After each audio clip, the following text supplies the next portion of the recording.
एक खास पॉइंट की तरफ मैं पॉइंट आउट करना चाहता हूं कि इसमें महिलाओं ने यह कहा कि ये जो सफूरा जरगर की तरफ तुम बोल रहे हो, क्या तुम्हारे घर में मां बहन बेटी नहीं है? क्या वो किसी की बहन बेटी नहीं है?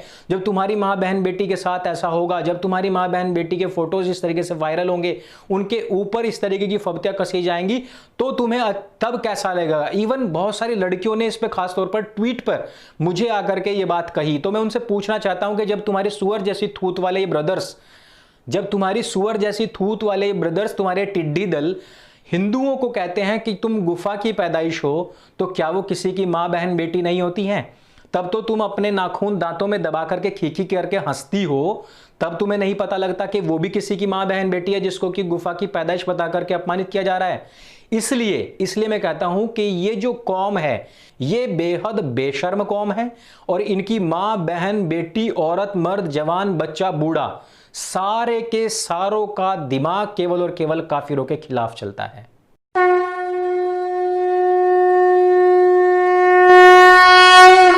नमस्ते दोस्तों, आज का वीडियो बहुत महत्वपूर्ण होने वाला है, लेकिन सबसे पहले मैं डिस्क्लेमर दे दूं उन लोगों के लिए जो मेरी वीडियोस जानबूझ करके देखते हैं केवल और केवल अपनी भावनाएं आहत करवाने के लिए, और ताकि उसके बाद में ब्लेम गेम कर सके। मैं बताना चाहता हूं कि ऐसे लोग जिन्होंने एक पागल कुत्ते को अपना आइडल बना लिया, और उस पागल कुत्ते को जैसे ही आप ईंट मारते हैं, इन लोगों की भावनाएं आहत हो जाती हैं और सीधे थाने पहुंच जाते हैं।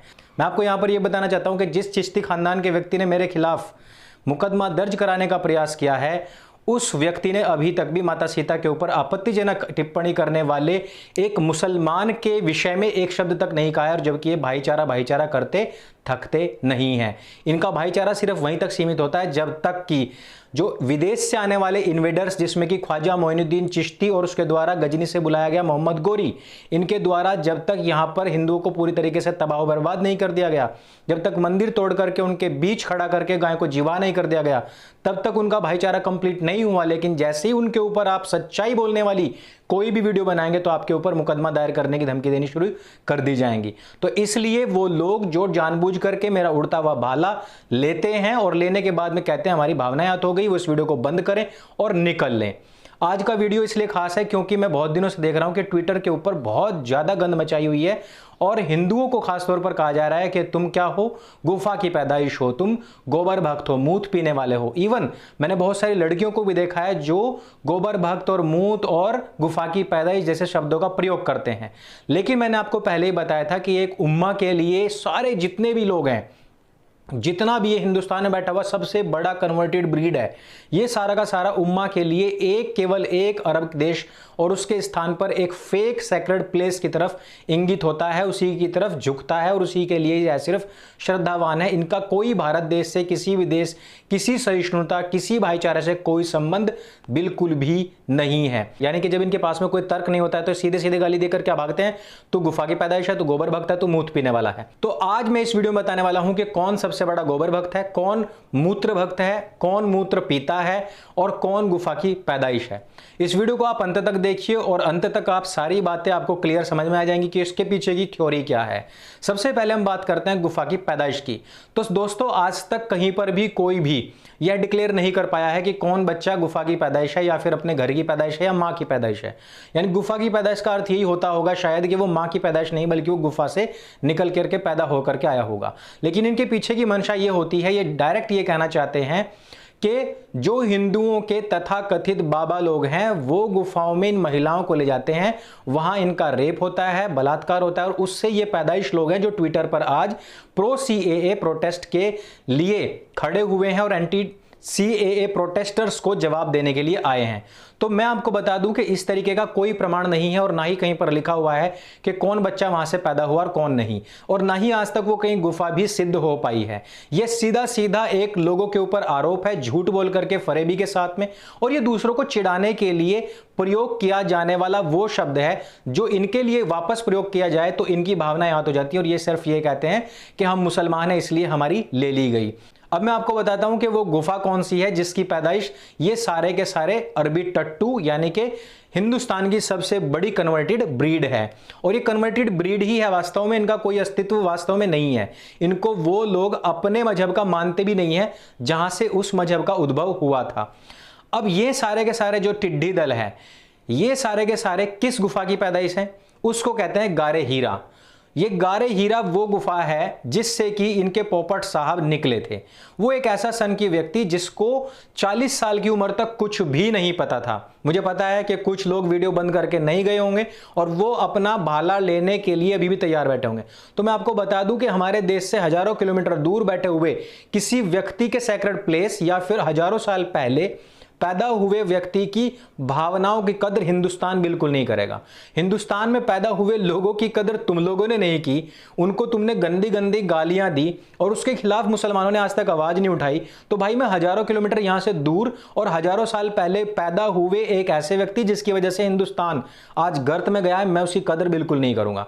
तो मैं कह रहा था कि एक ऐसा सन की व्यक्ति जिसको 40 साल तक जो बिल्कुल गंवार था, जाहिल था, गडरिया था और जो भेड़ चराता था, ऊंट का मूत पीता था, गधी का दूध पीता था और वो सिर्फ और सिर्फ एक गुलाम था एक औरत का।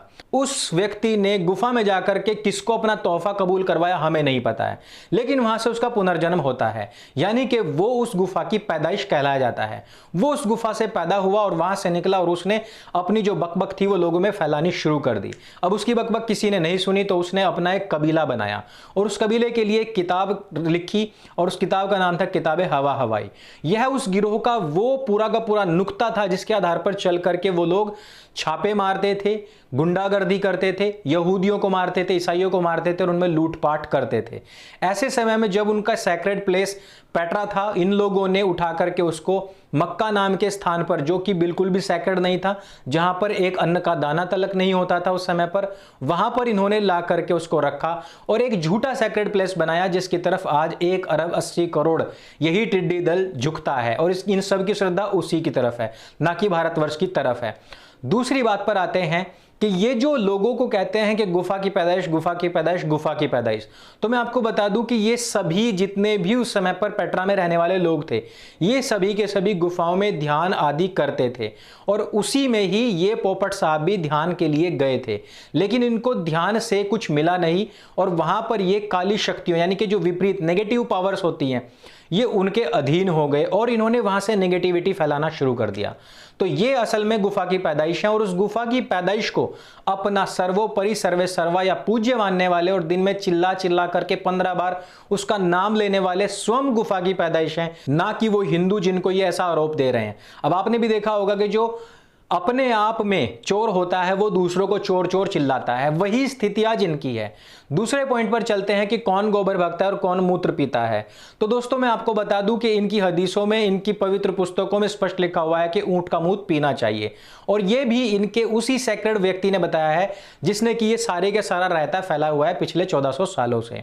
इस व्यक्ति ने कहा कि ऊंट का मूत्र पीना चाहिए और इस तरीके के बहुत सारे वीडियोस आप लोगों को YouTube पर मिल जाएंगे। लेकिन जैसा कि मैंने आपको कहा कि जो नक्कटा समाज होता है वो दूसरों को गाली देना शुरू कर देता है कि देखो तुम्हारे नाक के ऊपर क्या ये पकोड़ा सा रखा हुआ है, क्योंकि खुद की तो नाक है नहीं, खुद का तो नाक कटी हुई है। तो ये वो लोग हैं जिन्होंने YouTube को भर कर रखा हुआ है। ये डायरेक्ट ऊंट का जो मूत है वो ऐसे मूंजला करके यूं डायरेक्ट पीते हैं। ये वो लोग हैं जो ऑलरेडी ऊंट के मूत को हलाल बता करके बेच रहे हैं। अब इसमें ये लोग अगर आपको मूत पीने वाला, अलाना फलाना ढिमकाना कहें भी, तो आप इनसे बस ये पूछे कि हमारी कौन सी पुस्तक में यह बात लिखी हुई है, कौन सी पवित्र या धार्मिक ग्रंथ की पुस्तक में लिखा हुआ है कि हमको पेशाब पीना चाहिए या फिर हम क्या इसको पीते हैं अथवा नहीं पीते हैं। ये मैंने पहले ही कहा कि ये सिर्फ और सिर्फ आपको चिढ़ाने के लिए होता है, क्योंकि इनके पास कोई तर्क नहीं होता, इसलिए गाली दे करके भागना होता है। अब बात करते हैं गोबर की कि किसी भी चीज का कोई असली भक्त कौन होता है। जैसे कि ये पोपट के भक्त हैं, तो ये पोपट की जन्मस्थली पर पहुंचने का प्रयास करते हैं, यानी कि जहां से उसका उद्भव हुआ, जहां से उसका विस्तार हुआ, जहां से उसका विसर्जन हुआ।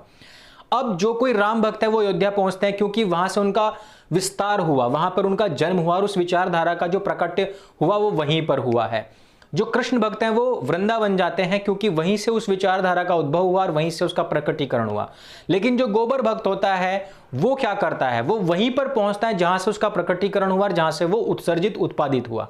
तो ये जितने भी पोपट के चेले हैं, जितना भी ये सारा का सारा टिड्डी दल है, ये सब भी क्या करता है, ये सारा का सारा गाय हो, भैंस हो, बकरी हो, इन सब का पेट चीरता है और जहां से गोबर और पेशाब निकलता है उस उद्भव स्थान तक जरूर पहुंचता है।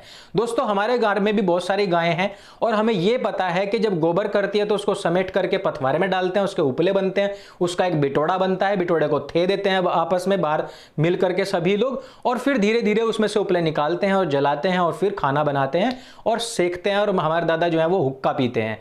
ये सब काम तो हम भी जानते हैं। वो पेशाब करती है, वो नाली में बह जाता है, इवन वो अगर रुका भी रह जाता है तो हम बाल्टी से पानी मार के उसको साफ कर देते हैं, वो बिल्कुल साफ हो जाता है। लेकिन हमें सिर्फ इतना ही पता है, हमें यह नहीं पता है कि उसका उद्भव स्थान क्या है। लेकिन जो असली गोबर भक्त हैं वो उसके उद्भव स्थान तक पहुंचता है। आपने देखा होगा कि बकरा ईद के दौरान या फिर अभी गुजरात में एक मस्जिद जो निकली है जिसके पास से बहुत बड़ा एक बुचड़ खाना मिला है, और इवन वो मस्जिद भी मंदिर के ऊपर बनाई हुई है, ये एक फैक्ट है। लेकिन मैं आपको पॉइंट आउट करना चाहता हूं वो चीज जहां पर आंतें बिखरी हुई पड़ी थी। तो ये असली गोबर और असली मूत्र भक्त हैं जो उसके उद्भव स्थान तक पहुंचते और देखना चाहते हैं कि इसके अंदर है क्या। वास्तव में इन लोगों के अंदर जो नफरत है ना काफिरों के प्रति, और खासतौर पर हम हिंदुओं के प्रति, आप और हम के प्रति, ये नफरत इस कदर भरी हुई है शायद कि सोचते होंगे यार ये गाय की पूजा क्यों करते हैं, इसके भीतर ऐसा क्या है। तो हमें तो पता है कि उसके अंदर से सिर्फ दूध निकलता है, तो हम वो दूध ले लेते हैं। हमको तो पता है कि उस दूध से घी बनता है, मक्खन बनता है, दही बनता है, और भी बहुत सारी चीजें बनती हैं। सौंदर्य प्रसाधनों के रूप में भी उसका प्रयोग किया जाता है, पनीर बनाते हैं, उसकी सब्जी भी बनाते हैं। लेकिन इनका प्रॉब्लम कुछ और है। इन्होंने कहा कि इसके भीतर 33 कोटि देवी देवता बताए जाते हैं। चलो आज इसको चीर कर देखते हैं। वो मुल्ला नसीरुद्दीन की कहानी आपने सुनी ही होगी कि उसने मुर्गी को अंदर से चीर दिया था। उसने देखा कि इसके भीतर क्या है, वो जानना चाहता हूं, कैसे सोने के अंडे देती है।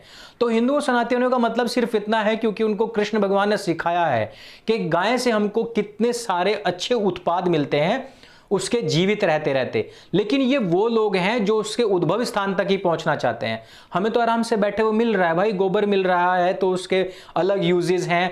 हम खेत में उसको डालते हैं, यूरिया का कम प्रयोग करते हैं। इवन अब तो हमारे काफी सारे लोग हैं जो जीरो बजट खेती की तरफ अग्रसर हो रहे हैं, उन्होंने भी इस गोबर का भरपूर प्रयोग किया है। और वास्तव में अगर गोबर की वो भक्ति हम करें तो उससे किसी को कोई दिक्कत नहीं होनी चाहिए, क्योंकि वही गोबर फिर खाद में मिलकर के, मिट्टी में मिलकर के पंचतत्व के हिसाब से अन्न में भी आता है। खाते ये सब लोग हैं इस चीज को, लेकिन चिढ़ाने के लिए इतनी बात करते हैं। मैं कहना चाहता हूं कि असली मूत्र भक्त, असली गोबर भक्त ये लोग हैं कि उसके उद्भव स्थान तक पहुंच करके जाकर के देखते हैं।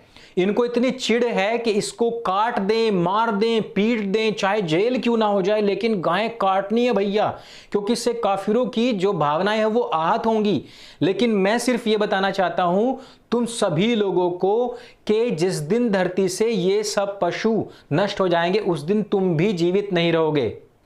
वास्तविकता है कि जिस दिन ये सब पशु नष्ट हो जाएंगे, तुम्हारी जो नफरत है वो एक दिन पूरी मानव जाति को समाप्त करके छोड़ेगी। तो दोस्तों इस वीडियो में सिर्फ इतना ही। यदि आपको ये वीडियो अच्छा लगा हो, जानकारी से भरपूर लगा हो, आपको लगा हो कि इसमें सीधा और सटीक जवाब दिया गया है, तो इस वीडियो को सबके साथ में शेयर करें। इस चैनल को आगे बढ़ाने में अपना सहयोग करें। 10 मिनट रोजाना देकर के इन वीडियोस को शेयर अवश्य किया करें। मेरे संग बोले सत्य सनातन वैदिक धर्म की जय। जय हिंद, वंदे मातरम।